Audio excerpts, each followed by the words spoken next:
Mardi 25 septembre, bonjour à toutes et à tous, bienvenue sur votre chaîne d'information régionale, c'est Grand Lille TV. En 8 minutes, un tour complet de l'actualité du jour dans votre métropole lilloise. On démarre bien sûr par vos prévisions météo, avec du soleil mais un temps en frais, voire même froid, prévu aujourd'hui.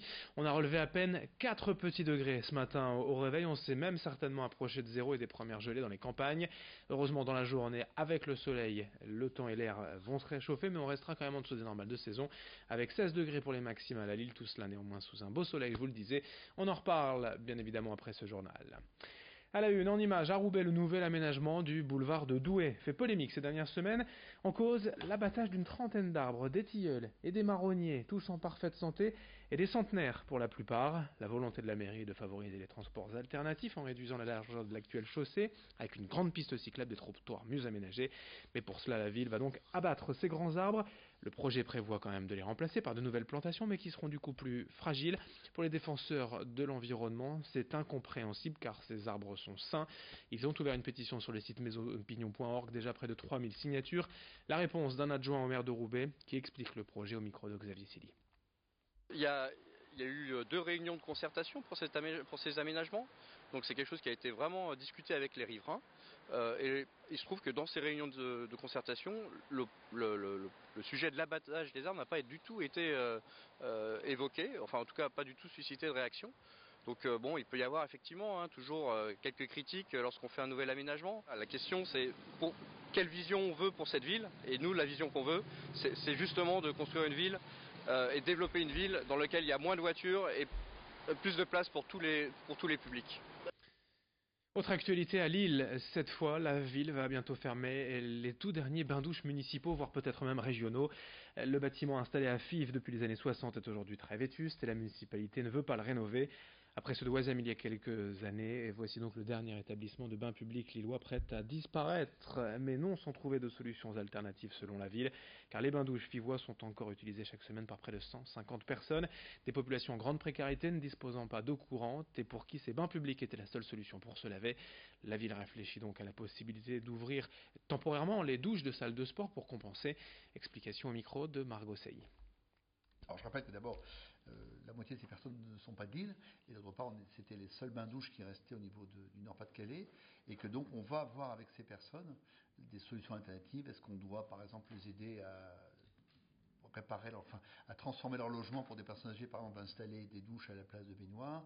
Est-ce qu'on doit les aider sur le plan financier par ce qu'on appelle des chèques eau, qui permettent de prendre en charge tout ou partie de la facture d'eau et en particulier d'eau chaude? Et d'autre part, on proposera des solutions alternatives. Donc voilà. Et là, les 2 mois qui viennent, ça va nous permettre de rencontrer les personnes pour mettre au point avec elles des solutions alternatives. On ne ferme pas brutalement dans non sens c'est fermé. On va les aider à trouver des solutions pour remplacer ces bains-douches qui fermeront a priori au cours de l'année 2019, bien que la date ne soit pas arrêtée aujourd'hui.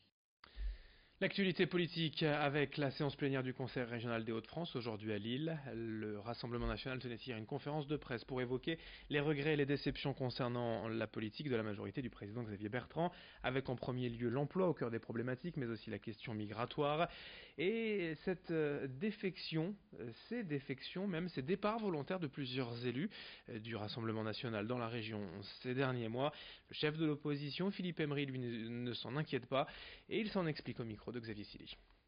Je le vis de manière très sereine. On nous annonçait de nombreux départs. Il n'y en aura que quelques-uns qui sont déjà connus et cela n'empêche pas notre groupe de fonctionner avec une force de frappe intacte. La vie n'est jamais figée, sinon ce ne serait pas la vie. Et donc nous sommes dans une posture de rassemblement et nous espérons bien qu'un certain nombre d'élus rejoindront le groupe.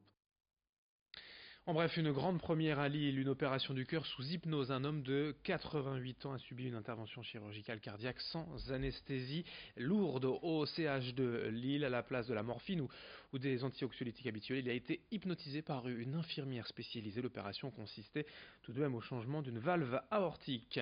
À Lille, toujours 2 librairies victimes de dégradation, place de Strasbourg et rue de Valmy, 2 librairies qui ont été vandalisées ce week-end. Un pavé a été lancé sur leur vitrine. Dans un communiqué, la maire de Lille, Martine Aubry, évoque des actes consternants. Dans ce journal également, l'image de la pose symbolique de la première pierre du biotope, ce bâtiment prévu à l'origine pour accueillir l'Agence européenne du médicament, avant que l'UE ne choisisse Amsterdam en lieu et place de Lille. C'est la MEL qui finalement va s'y installer, en quittant son siège historique de la rue du Ballon face au cimetière de l'Est. Un bâtiment datant de 1968, vétuste, dispersé.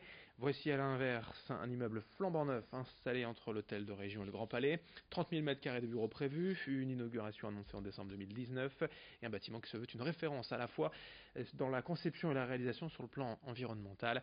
Présentation au micro de Lucile Constant. On a besoin d'une relance du bâtiment dans la métropole et dans toute la France. Il y a des signes inquiétants sur les baisses de la construction neuve dans le pays. Et donc évidemment, qu'on puisse monter ici en haut de ce bâtiment et voir dans un an qui est entre 50 et 100 grues autour, ça montrera notre logique de développement. Bien sûr, il faut préserver l'environnement et les ressources en eau autour de la métropole, mais en même temps, il faut accélérer le développement parce que c'est de là que viendra la richesse dont on a besoin pour l'emploi et pour la solidarité ici à la MEL.